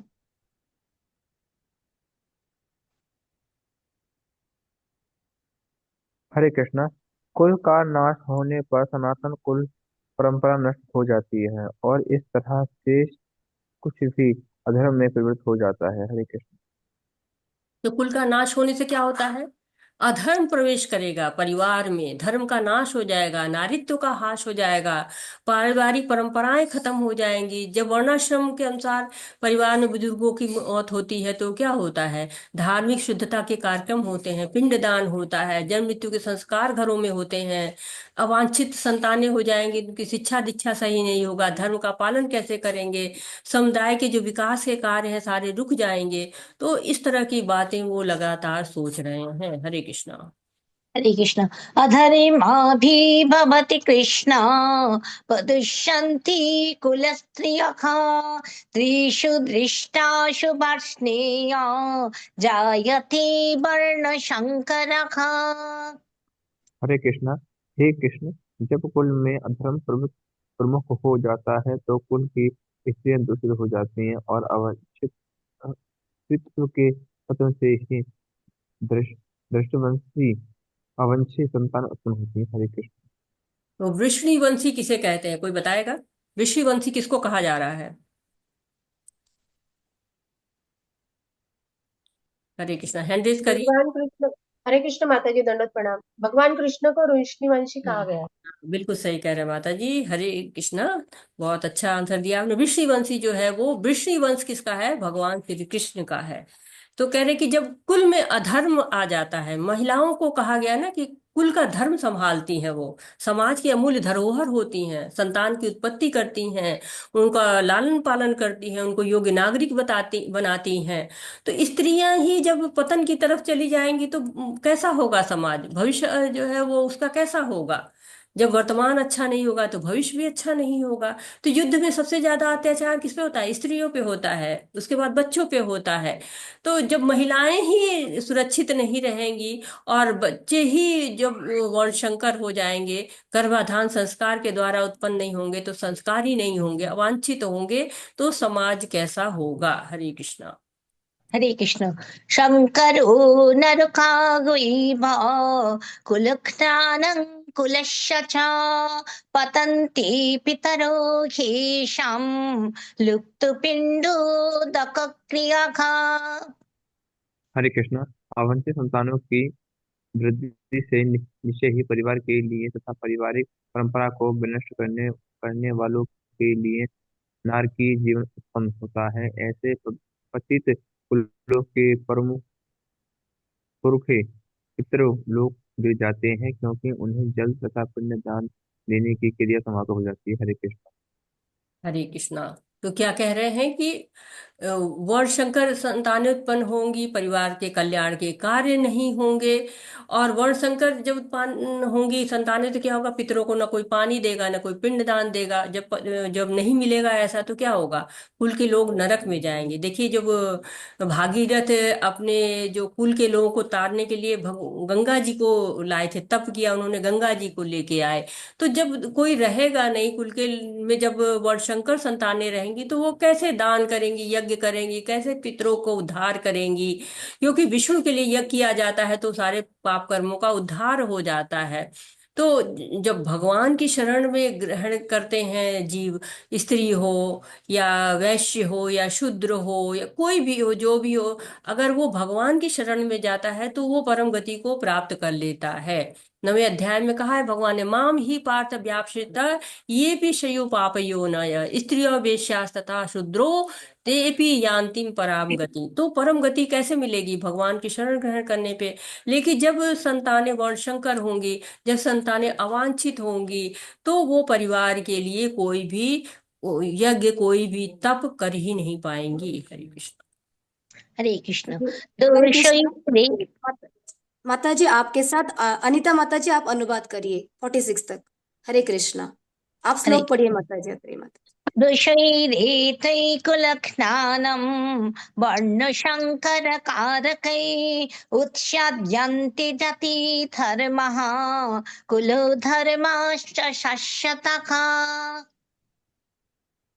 हरे कृष्ण। हरे जो कृष्ण। लोग कुल पढ़िए माता जी, पढ़िए। प्रभु जी पढ़िए, आप पढ़ रहे हैं ना? अनिता जी माता जी जी आप पढ़िए। आप पढ़िए अच्छा अनिता। जी।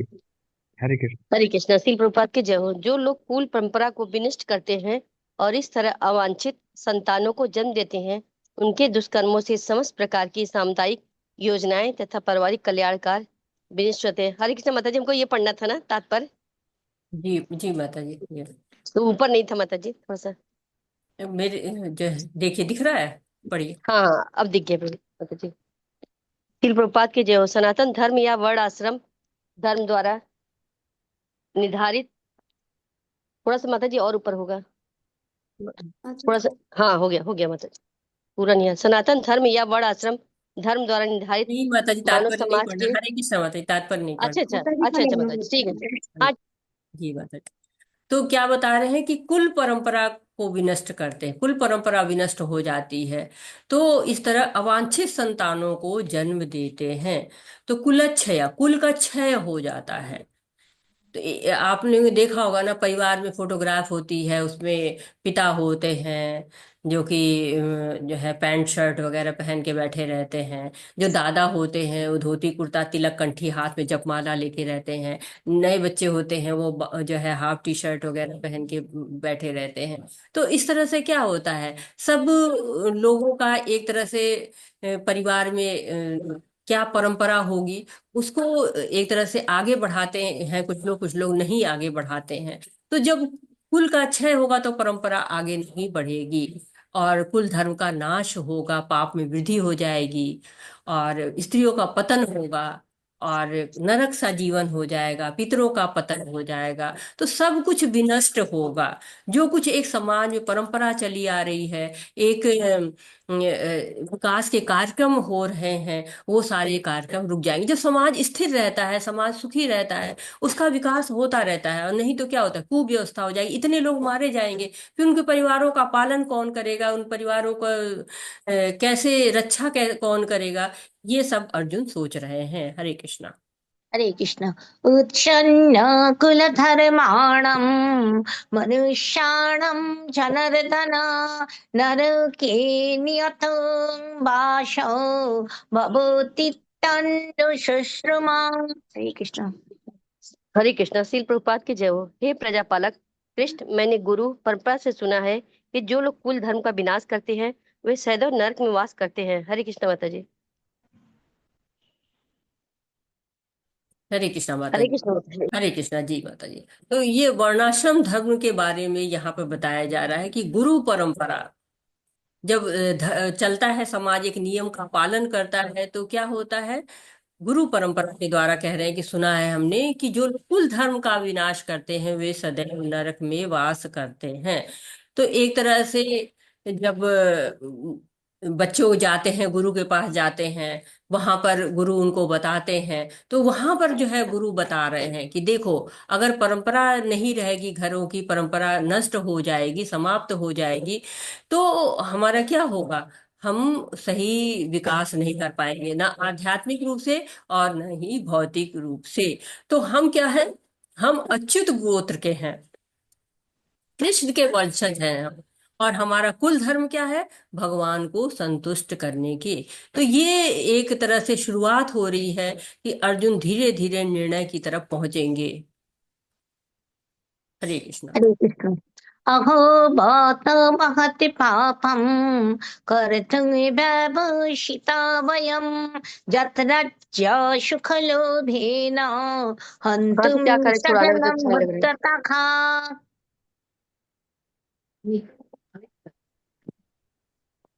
श्रील प्रभुपाद की जय हो। कितने कितने आश्चर्य की बात है कि हम सब जघन्य पाप कर्म करने के लिए उद्यत हो रहे हैं। राज्य सुख भोगने की इच्छा से प्रेरित होकर हम अपने ही संबंधियों को मारने पर तुले हैं। हरे कृष्णा माता जी। हरे कृष्णा माता जी। आवाजें आ रही हैं क्या आप लोग को? नहीं माता जी, नहीं सही आ माता रहा है। जी। ठीक है, ओके, हरे कृष्णा। तो कह रहे हैं, सोच रहे हैं कि कितना स्वार्थ आ गया है लोगों में, कि लोग अपनों को ही मारने पर आ गए हैं। हम आज भी ये कहते हैं ना, कितना पतन हो गया है समाज में, सब एक दूसरे की गला काट प्रतियोगिता में लगे हुए हैं। तो वो तो युद्ध क्षेत्र था, पता ही था कि एक दूसरे को मारना है। अभी तो पता ही नहीं होता कि कौन कब उसको कहाँ क्या कर देगा। तो अर्जुन कह रहे, केवल राज सुख के लिए, इतने भोग के लिए, इतने सगे संबंधियों को मारना, ये क्या है, जघन्य पाप कर्म है, जघन्य है, खराब, सबसे खराब वाला है। तो हमें क्यों इसको करना है? ऐसे कार्य करने के लिए कैसे ये जो कौरव कैसे तैयार हो गए हैं। हरे कृष्णा। हरे कृष्ण। यदि माम प्रतीकारम् अशस्त्रं शस्त्रपाणयः धार्तराष्ट्ररणीखन्युः तन्मे क्षेमतरं भवेत्। हरे कृष्ण।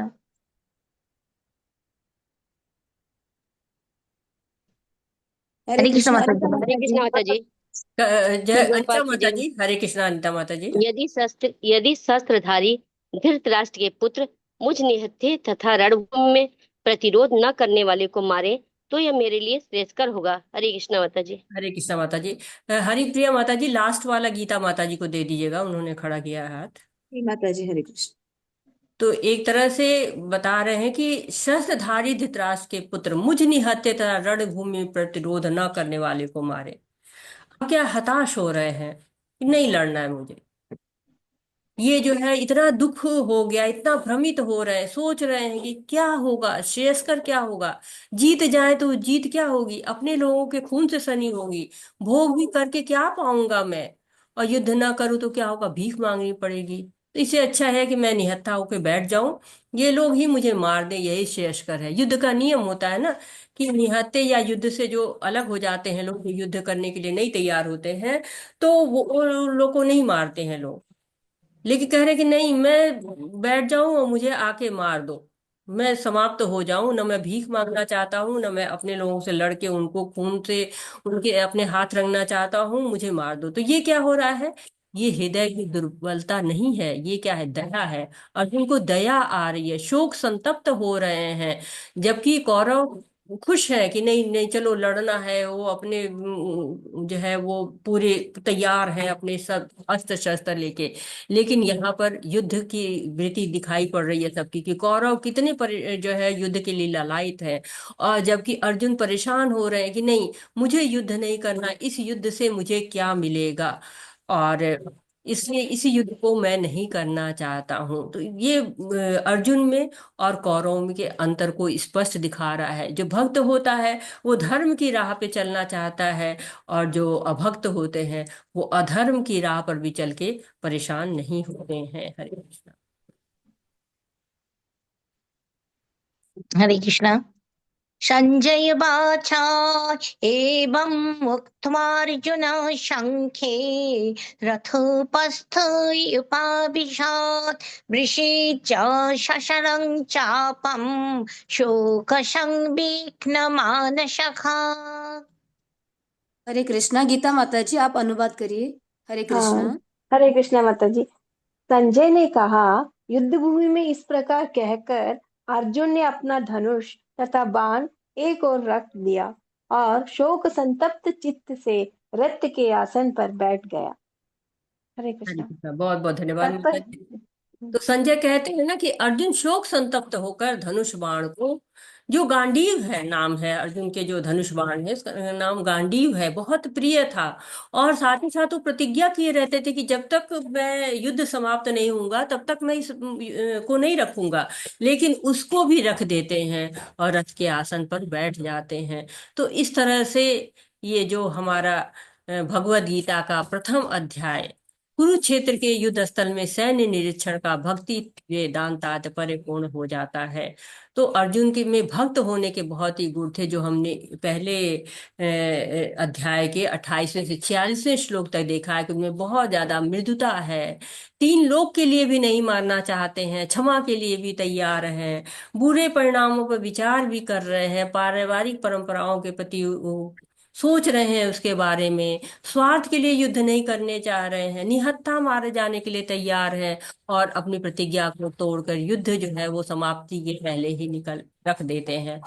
तो चार जो है वो हमने देखा, चार तरह के दया कारण देखे, कि पहला उनको दया आ रही है, दूसरा उनको लग रहा है कि ये तो पाप कर्म है, तीसरा कोई आनंद नहीं है, और चौथा है कि पारिवारिक परंपराएं नष्ट हो जाएंगी। इस तरह से क्या निष्कर्ष निकलता है कि वो आत्मज्ञान के लिए पूरी तरह से तैयार हो चुके हैं। वो कोई क्रूर व्यक्ति नहीं है, वो बहुत ही ज्यादा सेंसिटिव है, बहुत ही ज्यादा संवेदनता उनके अंदर है, और वो विषाद में है, किंग कर्तव्य विमूढ़ हुए चले जा रहे हैं, कि हमें किंग कर्तव्य विमूढ़ यानी कि क्या करूं क्या ना करूं, ये उनको समझ में नहीं आ रहा है। तो ये जो है वो पहला अध्याय है अर्जुन विषाद योग का, ये यहाँ पर समाप्त होता है। और आप लोग का जो है वो मैं धन्यवाद दूंगी कि पहला अध्याय आप लोगों ने बहुत अच्छी तरह से सुना है, और कल हम दूसरे अध्याय की तरफ बढ़ेंगे। इसके पहले आपका कोई प्रश्न है, कोई सुझाव है, अगर आप कुछ कहना चाहते हैं, कुछ ऐड करना चाहते हैं, तो मोस्ट वेलकम। हरे कृष्णा। हरे कृष्ण माता जी, दंडवत प्रणाम। हरे कृष्णा माता जी। माता जी, ये जो 6 प्रकार के